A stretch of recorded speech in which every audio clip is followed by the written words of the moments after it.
Welcome, welcome, welcome. I'm Nick, I'm Justin. and we're We're the the Davidson Davidson Brothers. Brothers. This is Two Brothers, One Puck podcast in association with Chirping Pucks Media. If you like what we put out, you guys enjoy the episode, please feel free to like, subscribe to both channels. Check both channels out. Both have really, really good stuff for the local hockey community as well as anything hockey related. So let's get it started. We got a very, very special guest today. Speaking of Chirping Pucks Media, the one, the only Frank the Tank from Chirping Pucks Don't podcast. you Hello. know, boys? I'm just sitting here and I'm so excited to do this. Just watching how you just went into your intro. It's like I'm a proud dad, boys. I'm a proud dad over here to the two brothers. I'm excited. Thanks for having me. This is an honor. I'm happy as hell that you guys are a part of this. This is only going to go. There's no ceiling to the roof, if that makes any sense. Sorry, I just had a little dazzle a little bit ago. That's all right. But I'm pumped up to be here. Thanks for having me. Of course. So I mean, this is an interview after all, and I mean, granted, obviously we are now partners, but there's still a lot to unravel here. There's a lot, to be learned amongst the group. So I guess the simple question to start it off, since this is a hockey podcast, is there a what or a who that got you into hockey? I love that question. That's a good one. And not necessarily like, how did you get into it? But no, is there a specific person that got me into it? And that's something I've never been asked before on that delivery. And yeah, there was someone. I don't have any brothers, but my best friend, Leo Smith, we played 4 years of Father Judge ice hockey together. He gave me a lot of my equipment, some of the equipment that I still use today. And Leo's no longer with us. Leo passed away about 5 years ago. But he was my brother. Yeah, he was my brother. Just an absolute force to be reckoned with on the ice. He had a clapper like no other, man. He was an incredible player. But we played 4 years of Father Judge together, and he's the one that got me into playing. If it wasn't for him, I have his Judge jersey. Like his parents gave it to me after he passed away. Like he is with me every time I step on that ice. And oh man, what a great player he was. He I'll tell you, Nick. He plays like you because he played defense and center. So when he was playing varsity, he played defense. He had that attitude, that intensity, like that I always tell you about, that I see on your face, dude. Yeah. I mean, Justin, I don't know if you ever noticed, but your brother's intense. Absolutely, intense man. On there. He's definitely one of the most intense people I know. So I ain't sad about it. Yeah, dude. Not for wanting to be on the ice. I mean, that's a guy you want on the ice with you. But yeah, to answer your question, definitely was Leo. But yeah, at 100%, Leo was the one that got me to playing hockey. And that was high school, right? That's what I'm assuming. Yeah, Father Judge High School. Shout out Crusader Pride. All boys high school. I got 7 sisters, boys. I know I don't have any brothers. So the irony behind this show as well, just for people that for the ones in the back, as I like to refer to them as. Yeah. Don't know what this is like. It's cool as shit. I've never had the opportunity to see two brothers too much. I think it's you guys, the Davidsons, and the Cusacks. Shout out to more Father Judge players. They play over at the U as well. They're the other two brothers that I know of that play. But there's something about the Davidson boys. I don't know what it is, but it's absolutely diabolical. Well, look, seven sisters is a lot to handle, but now you got 2 brothers. You got 2 brothers now. You got 2 more live in person, boys. Live and in person. Yes. So that kind of bubbles to my second question. So I'm assuming is that Father Judge experience your first touch onto ice hockey? Is that when you started, or were you playing hockey prior to that? Great question, dude. So I played roller hockey for 1 year at the Palace skating rink in Northeast Philadelphia. Dude, I don't even know what kind of league it was, dude. I think it was for I don't even know. And then my freshman year was the first taste I got of ice hockey. I think I skated 2 times prior. I was like, oh, this is pretty easy. And it really was. Don't get me wrong, it took me time to be able to skate like I do now. I like to think I'm pretty fast on the ice. I look like shit skating. Just for the record, anybody that's ever seen me on Live Barn, I look like I look like I shit my pants. Somebody shit my pants. Somebody shit my pants before I put my pants on. All right, because I skate like it's god awful. But I got some speed out there. Not like Justin Davidson or anything like that, but we're working our way. Hey. You know, I can relate to that. You know, it doesn't look pretty what I'm doing out there, but man, it's effective. That's all that matters. Dude, you look good out there. I mean, watching you. Not to take over, but like we just got to have a good game. We got to play together for the first time in a long time. Big win. And I put 3 points on the board with the boys. And first game back and how long? But being able to really dissect your game and the way you guys play. I mean, we'll have to save that for a later time, or maybe we'll do it towards the end. We'll play dissecting the players with Frankie James. But I got you guys all figured out now. So now versing you guys. Got you. I got your number. I'm looking forward to those opportunities. That's for sure. Actually, it kind of stumbles into like a couple more of my questions. You're almost bringing me into these segues. So I kind of want to go back to back with one, and I want to start with it's a two-parter where I want to know your favorite NHL moment, like as a viewer watching something happen, and then the second parter would be your favorite individual hockey moment. Sure. One of my favorite moments NHL wise, man, I got to see I got to watch Peter Forsberg play with the Flyers that second go around, which was awesome. And I got to see him pull the Forsberg out with the first year that they did the shootouts. I also was at one of the 2010 games when we made it to the Cup. That was awesome. But one that was probably one of the best was that 2010 year against Boston. Wells Fargo Center at the time held like an open ice where you could go watch that Game 7. It was in Boston, but you could go to inside the arena and watch it on the the Jumbotron. And we went down 3-0, and then we came back to win, and that place was rocking. It was incredible. Yeah, that was probably one of my favorite NHL moments. My favorite moment. Winning the shootout competition was really, really cool. Like from like a men's league standpoint, like that was super awesome. Yeah. The moment just recently, I mean, I haven't been in the U in about almost a calendar year. It's been a while, and the comeback against one of my close friends, playing with you guys, us getting tight, playing with some of the Corn Stars, and I mean, scoring a doozy and just holding the arms out, just skating. It's just like, guess who's back, boys? And We've always talked about it too. To see Hastings pouting, he's so pissed you scored, dude. He's so pissed. They always are. It's everybody let Frankie score. I don't know why, but the cornfield is on fire right now, in a good way. Cornfield is on fire. If we had comments rolling through this show, woo wee! Oh yeah, it gets spicy. I can only imagine. I'm looking forward to the comment section. That's going to be fun. It's going to be a lot of fun. So this is probably our last, like, I want to say hockey related question for you, because obviously you're a man of many hats. I would say, like, you know, obviously me and Justin are both newer to the U, and we noticed you kind of have like a close relationship with the U. So like, how did you stumble upon it, and like, how did you get so involved, should I say? Awesome question. Hastings. So Hastings brought me on to the Moose. I was on the Moose for about 3 seasons. Okay. We went to back-to-back championships, and we lost to the formerly known as Team Dexter, which are now the Corn Stars. They had a good club, man. I mean, you had Leedsy was there. You had Graydon. You guys, I don't know if you guys ever had a chance to play with Graydon. Graydon was nasty. Graydon was cool as shit too. McHugh was playing on the club as well. Yeah. Leonard's dad, Matt, I believe, was on there for a little bit at one point, but that might have been later on. But we went to back-to-back championships, and they got us both. And then my last year was it was a down one, man. I mean, I was coming back from an injury. I wanted to take that year off, and then I spent time playing with the Chops for a year, which I was out the entire season.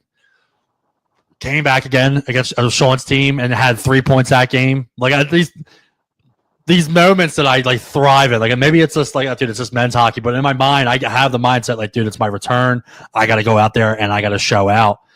And it was very similar to now, because there being so many new players and new teams. I kind of had to do my best to remind the boys that, yeah, I can still do this, and let's fucking win it. But how I got so involved with the league, man, I mean, you guys kind of know, like, meeting you guys, getting on the bench. A lot of guys know who I am. Like even ahead of Rusty, like one of my closest friends is Brad. Everybody knows that. Carl Daddy, silver level goalie, back-to-back champion with Rain City. Going out to his games, meeting all those guys. I'm just a social butterfly. Like Erica calls me the mayor of Voorhees, dude. It's actually quite funny. But yeah, dude, when I'm a part of something, I try to do my best to promote the shit out of it. Obviously, you saw I've had the U boys on twice. They've come on the show a couple of times, waiting to get my divots on there, which would be a great episode.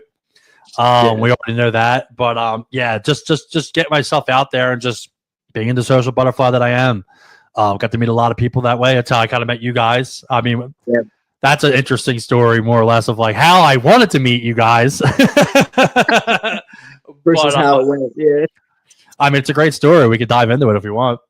Yeah, by all means. Let's let the world know. So, Nick, he's a body. He likes to fucking play hard. Well, he dropped Hastings, and that's my boy. And Hastings calls me, and he's like, "Yeah, John, I mean, listen, I don't know if there's this one guy I want you to keep an eye out for. It's got to be Nick." And I'm like, "All right, dude. Well, let me see what's going on." So then the All-Star game happens. I was coming to do footage for Mayors, but I was also coming up to size up Nick and to see what I was working with and to let him know, like, "Yo, dude, that's my fucking guy. You better back the fuck off."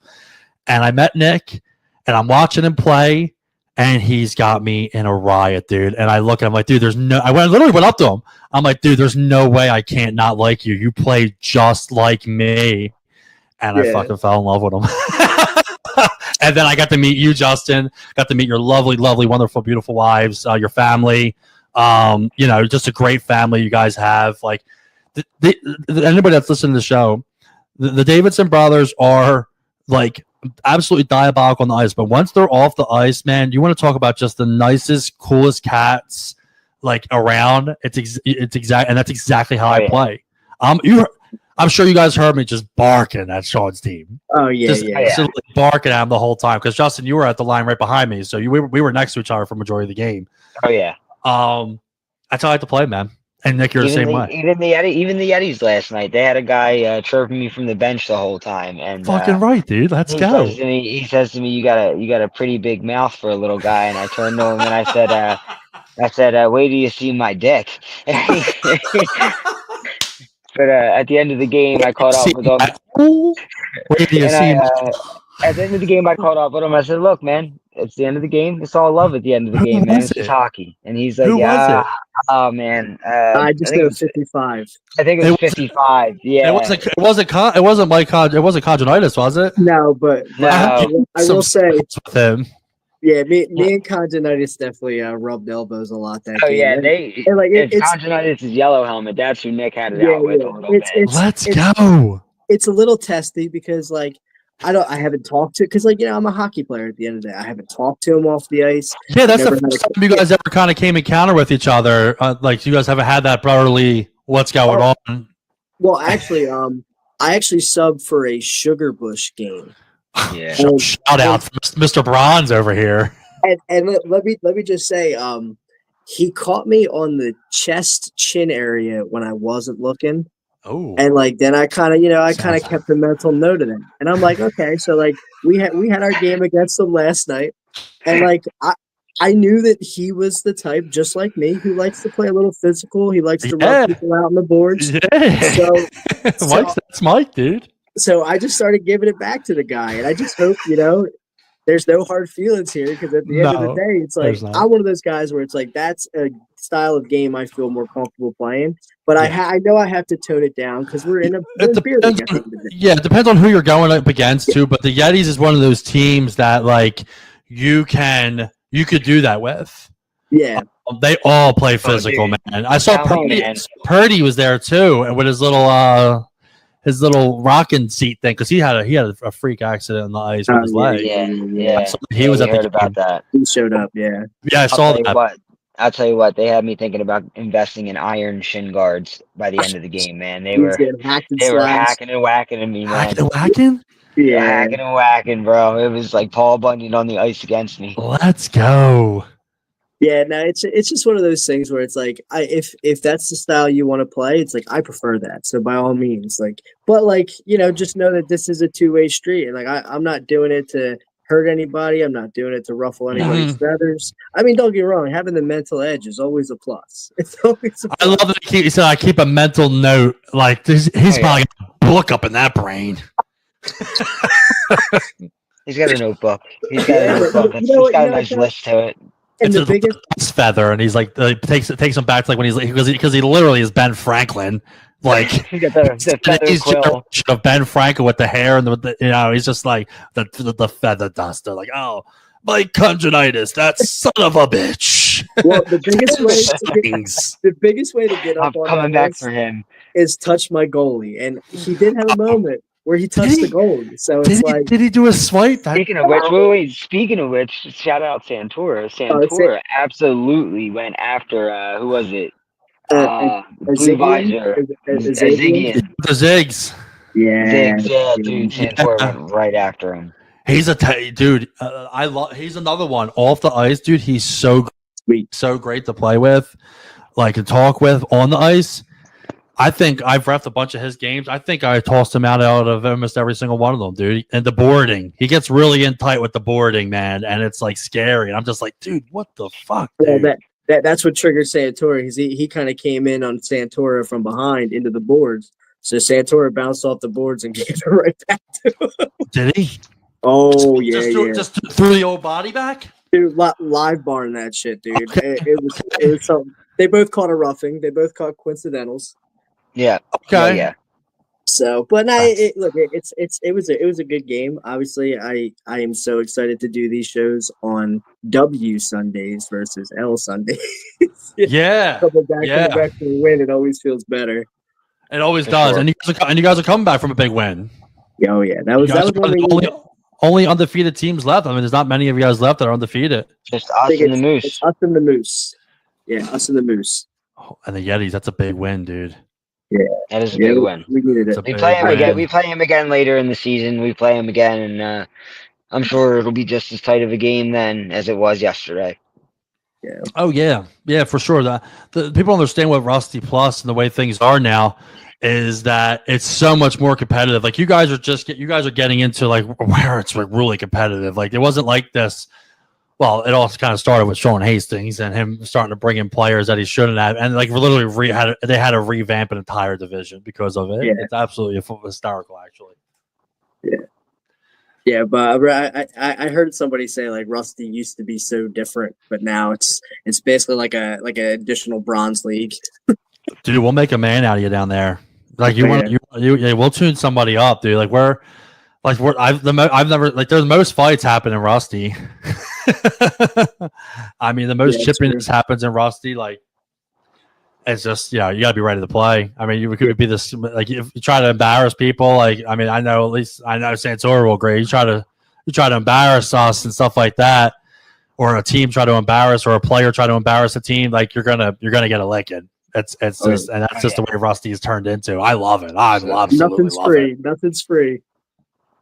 No, but let's move on to the other aspect of your hockey life, and that is media. Let's go. What got you into sports media? Oh, dude, love this. I appreciate you asking. And I just before I get into it, guys, thanks again for having me on. Those of you guys that are listening to Two Brothers One Puck podcast, part of Chirping Pucks Media, they're doing an incredible job. We're super excited. So for those that eventually start to listen to this episode, just wanted to give that little mention. But to answer your question, how I got into media, so it's a funny story, man. Like, so I went to school for law. Okay, I spent 10 years in the legal field. And so I don't have a background necessarily in journalism. So I was on Twitter one time about 4 or 5 years ago, and I'm in a Twitter debate talking Flyers hockey with a guy. This guy was kind of a homer. So he was just, and I've been playing for like, a long time. It was 15 years at that point.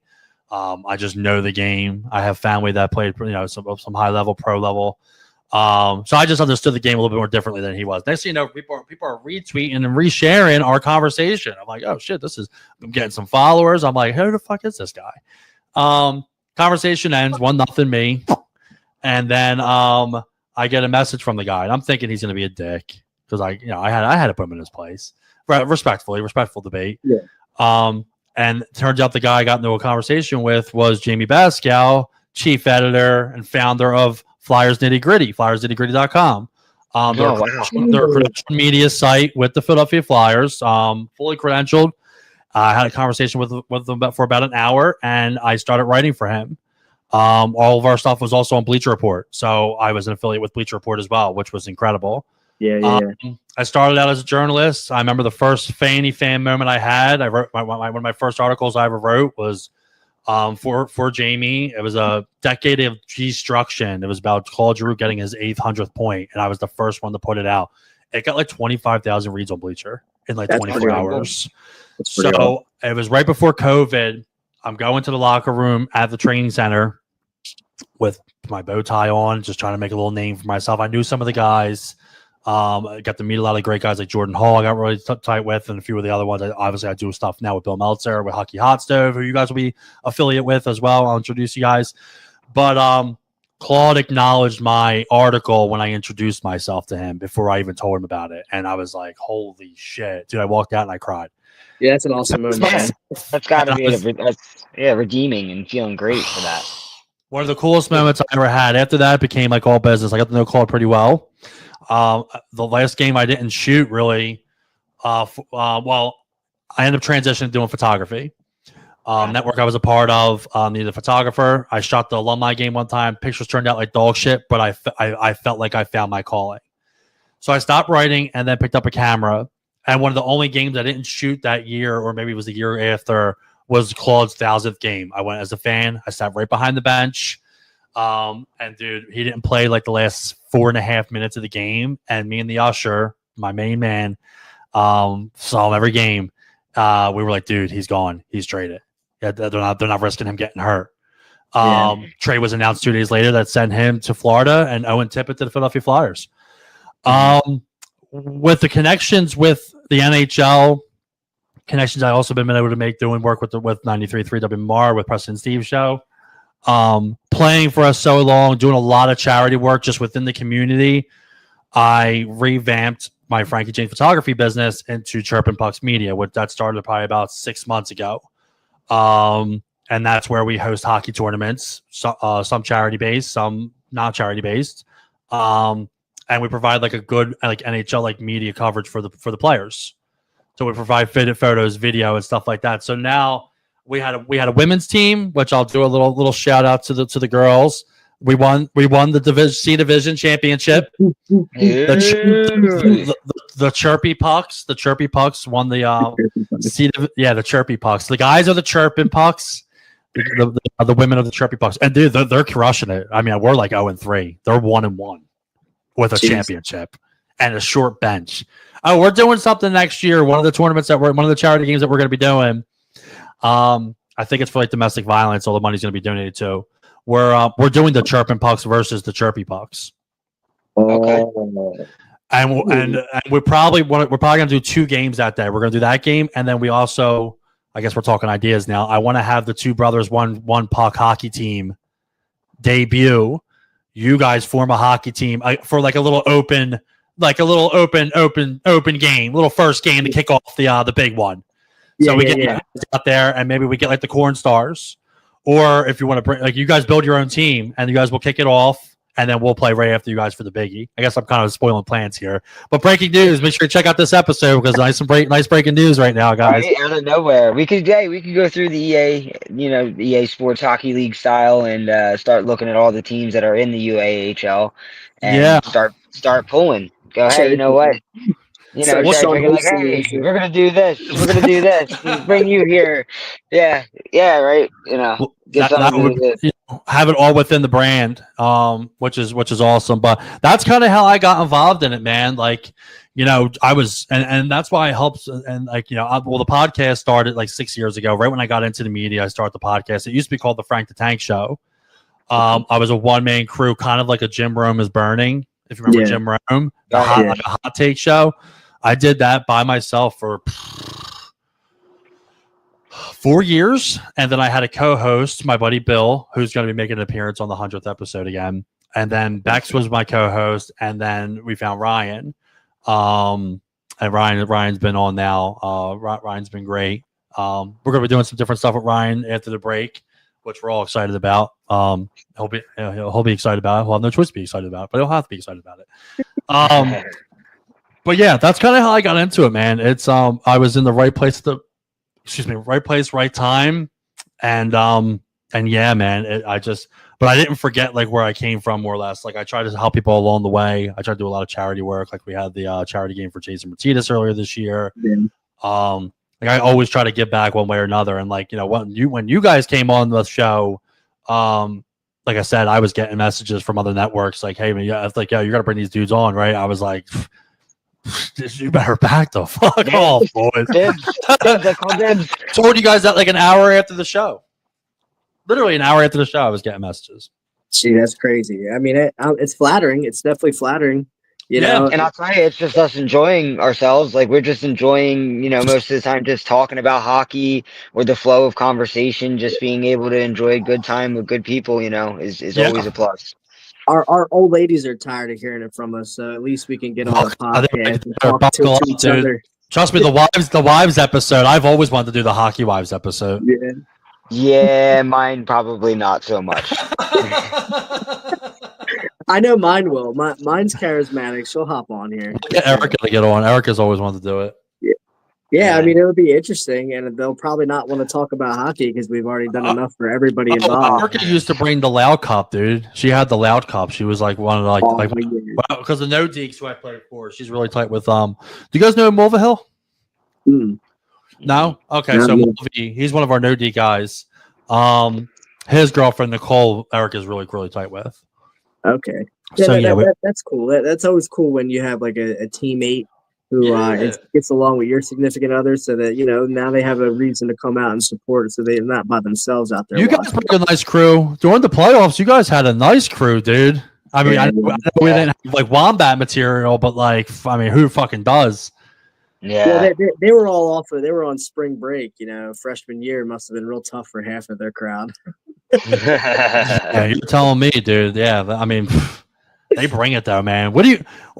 So let me ask you guys, like playing over at the U, and like, how was that experience like with the playing against the crowd? Because we don't see that too often like that, and they were into the game. Yeah, I mean, it's rough. Not really something you expect in a men's beer league bottom division game. Yeah, so it definitely was something you have to change to. We're playing beer league, we're enjoying ourselves, and then they look over and you see, signs. Half of the campus with signs and their girlfriends, and they're going, "Yo, we're gonna go party after this," and I'm like, "Bro, I got work tomorrow." Like, do you think it played a factor in your game? Not in mine specifically, I can tell you that. The crowd doesn't bug me there. It was loud, dude. It was loud. I heard it, and like it goes back to what you said before. Like I get so involved and I'm so intense into the game that like there's times where it's like I feel bad for the people who come to support me because I hardly acknowledge them, not because I don't appreciate them being there, but I'm just so locked into the game. And I'll agree with that. 100%. It's just when I'm on the ice, like whether the play's stopped or not, you could be yelling. It doesn't matter. Most of the time, I'm so locked in on what's going on the ice. Yeah, everybody's silent. Everybody else is around. I feel like I've gotten Nick's attention a couple times, and like because I know where the position, I know where he's going to turn at when he does his turn. I'm barking at the refs usually. Like DeMarco, I'm always like DeMarco ref your playoff game. I was like, "Oh, DeMarco, great job, dude!" And he's just looking at me like shaking his head, smiling. He came out to me after the game where we played. He was like, "Dude, you're fucking outrageous on the ice." I'm like, "You see that, Sally? You're like, you did your fucking nostalgic." Because every time I come out, I'm just like, "He's here, boys," with the arms out. I was gonna score though. The friggin' dude I shot 3 shots. 3 shots in that little sequence. They blocked 2 of them, and I just threw one in. I don't even know how the fuck it got in, to be honest with you. By the way, and I think one of Kansas' goals hit me. The one from behind the net, I think he put it in, and I think it went off my foot or went off my pad because it ended up in the other side of the corner. I'm like, there's no way he would have gotten that in there. I'm out of the fucking stat correct that one, dude. 2 goals, 2 assists. put in the stat correction. I will say we had a little bit of a wonky goal. I mean, it went for us, so I'm not going to complain. But it was actually kind of funny because our guy Steve, shout out to Steve McKean, he threw one on net and it bounced off the goalie, and the defenseman tried to like swat it away and ended up swatting it in the net.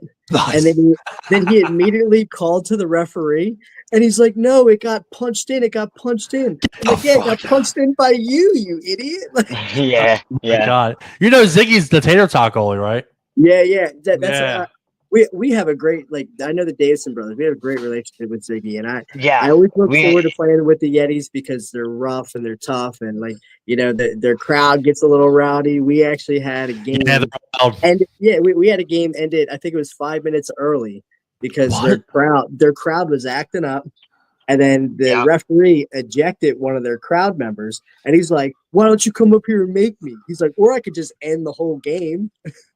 Yeah, that was actually summer league, last summer league, and it was the first game against the Yetis that me and my brother had ever played against the Yetis, and the crowd was loud, and somebody said something, and the ref was like, "I'll end the game right fucking now," and the guys were like, "Go ahead, do it." Who was that ref? I gotta get a report on that one. And the ref was like, "All right, fine, game over." And I remember looking over, and I'm like, "Is that really the end of the game?" And I think it was John Hoove. It was Hoove, and I said, "Is that the end of the game?" And he's like, "Yeah, I think so." We won 5-2. We won 5-2. So I was like, "Okay." That's what you get. Still 5 minutes left in the game. Time for a cold one in the locker room. Right. Like, I guess, they called that one. So we took the win, and we were happy about it. We didn't realize, what had happened. At least I didn't. I didn't know what had happened. It just all I knew was the ref was calling the game, and the crowd was rowdy. I'm gonna break the mold here and say I'll give a shout out to Hastings because you mentioned the tater tot hockey, and I noticed that a lot of the guys that are on the team. Don't get me wrong, I am so excited for these threes. But a lot of these guys on this team are people that, I would say we all kind of, rubbed heads a little bit throughout the last couple of seasons. And I understand it's a little bit of an attempt to try to smooth over the relationship in the Rusty division, because at the end of the day, we all got full-time jobs. We pay to play. We don't get paid to play. We able to have fun. It's a great point. And when I came up, because like I brought I started to think about this about a week before I talked to Sean about it, and Sean and I talked about it, and then we eventually talked to Josh about it, and me and Josh were gonna do the recruiting. You guys were one of my first recruits.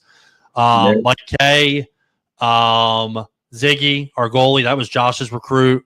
And then Sean started to fill in some blanks. Like Mayers was like one of the guys that we first asked. But yeah, I know it's guys that play in the league that are cool as shit, who I'm super tight with as well. Yeah, it's fun. It will be fun because, like you said, you just had an all-out battle with the Yetis. Well, 2 of those guys are on the club, which is great. Mm-hmm. Should be an interesting locker room conversation. Yes, yeah, I know for sure. It'll be exciting. It'll be very exciting, actually. I think I'll be doing more subbing just because of like finances and stuff like that. But I'm excited to be a part of it. It'll be dope.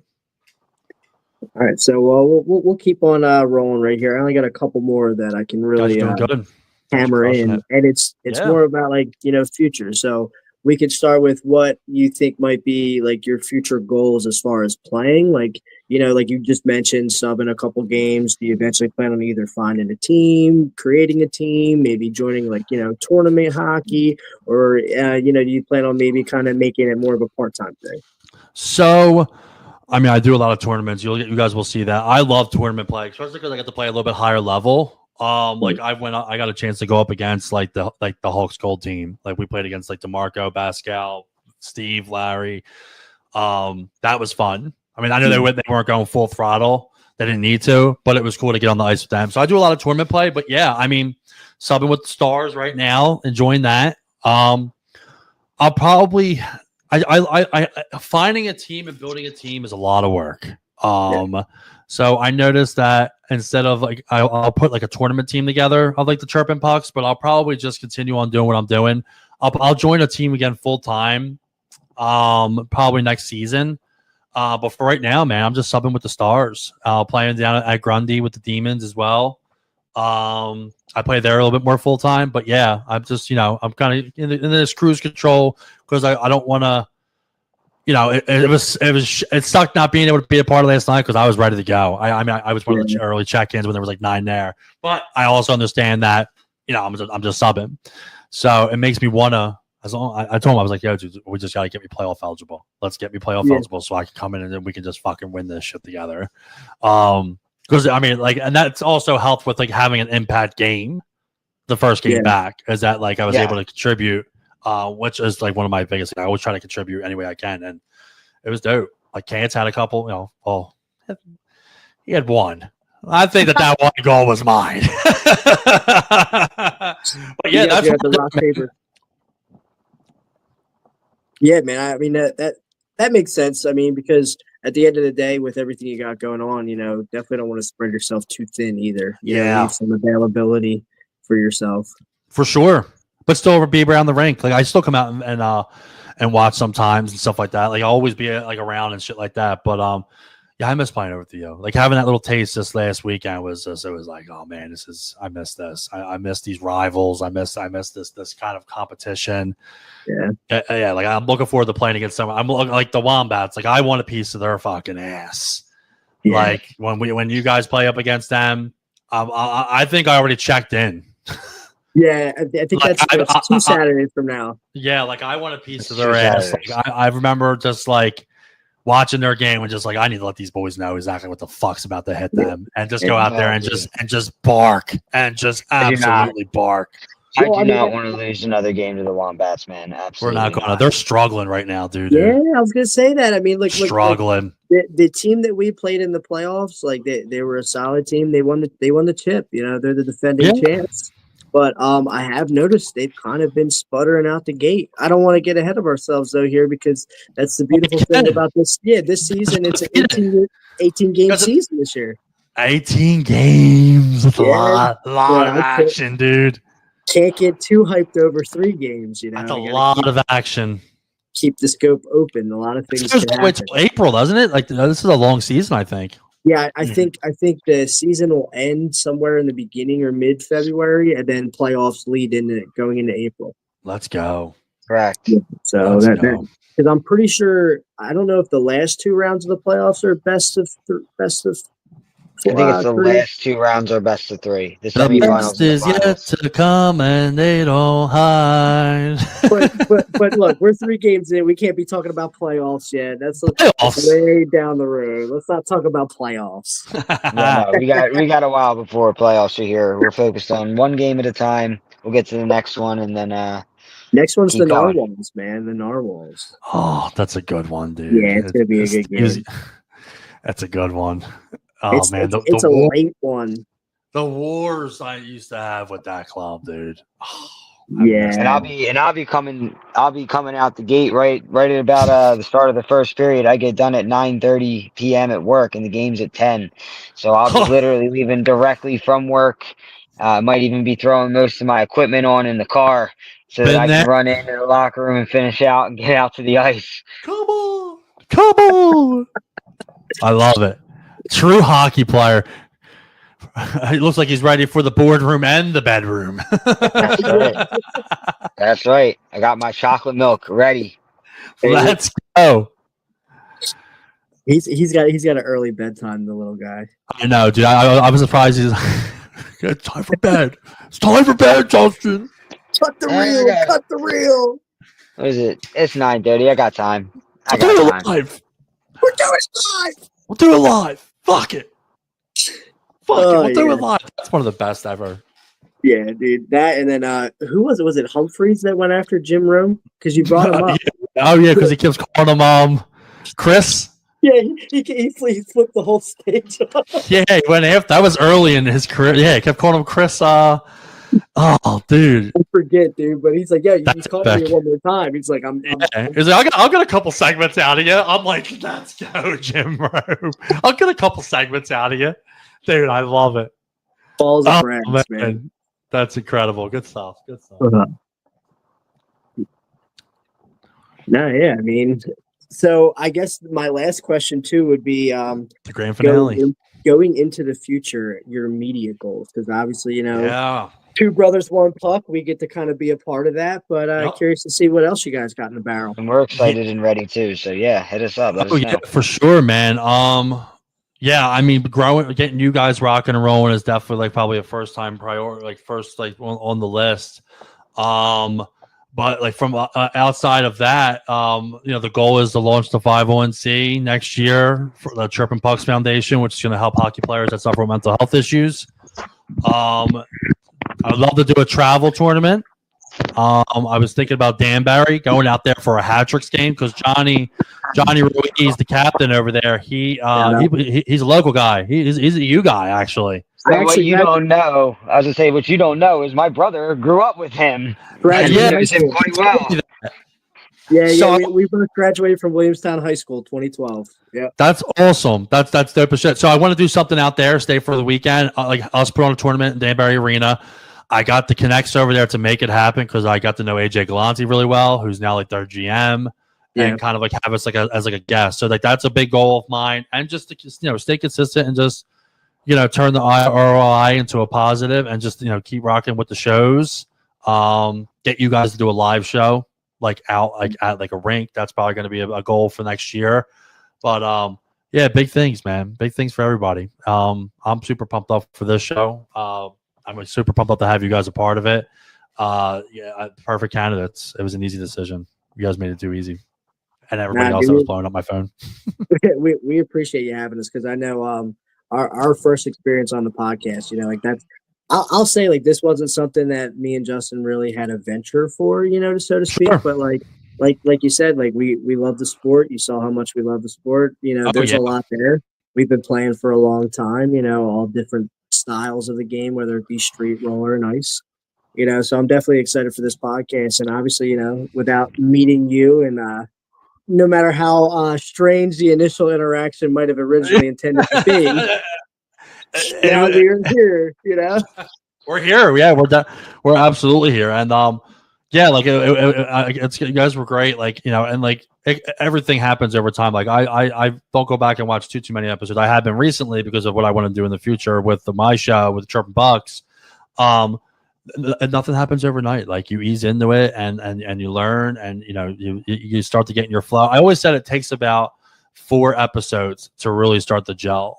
So I keep that in mind, and you guys will learn a lot along the way. You guys are in good hands. This is like all. I think we also have a little bit of an advantage with the learning the gel thing because this is my brother. I've dealt with him my entire life, exactly, and vice versa. We'll start coming up with content of like, just dumb little stuff like like you guys were able to do like the interview process like now, and then like there'll be episodes where it's just used to yucking it up.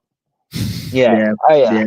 We definitely got tons of memories we can talk about. It's definitely something that, like Nick said, it's not something we initially looked at doing. It's just something that kind of, meeting you and seeing how much fun and how much you love it, how much energy you put into it. It's an honor for us to come in and go, all right, well, we don't know anything about this. It wasn't something we were looking at doing, but you know what? This is a lot of fun. Yeah, we enjoy spending the time with each other and spending the time with the hockey community, getting our knowledge out there while also learning things and, just yucking it up. Like you said, being able to relax and get some guests on here. Guests on here are going to be, are definitely going to be some fun.